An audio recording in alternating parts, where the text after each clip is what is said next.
Howdy, this is Derek Henry with XLEV8 Consulting, and in this quick how-to video we're going to talk about a couple of common macros, the toggle number format and the number format picker.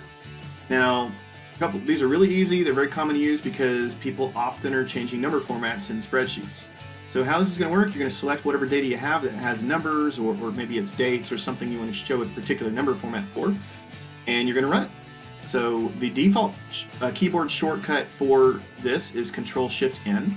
As you can see, I'm running that a couple of different times and you're seeing different formats. So there is general, you start with that, then you have a comma, you have a $sign for currency, then percentage with 1 decimal, then a date, because dates are just numbers formatted as dates, and then text, and then you go back to general. Those 5 favorites can be reset to whatever you want them to be. Now, to do that, what you're going to do is set one the exact way you want. So let's say we want this to be the very first one. Okay, this thousands separated by commas with 3 decimals. What you're going to want to do for this, the first way, is to run the number format picker.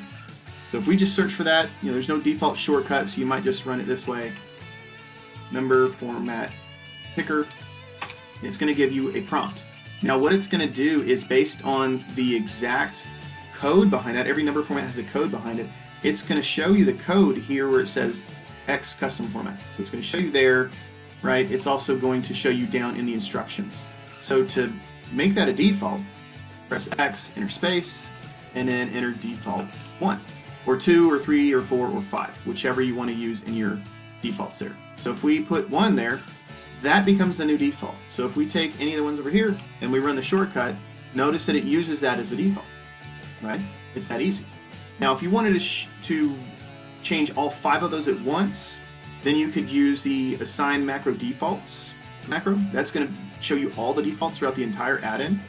I ran that earlier because it does take a few seconds to run all the different settings, and what you're going to do is when that runs, it'll create this sheet, assign macro defaults, and then you're going to look for the number format stuff. So just do a quick search for number format. It is toward the top, so you'll see that right here.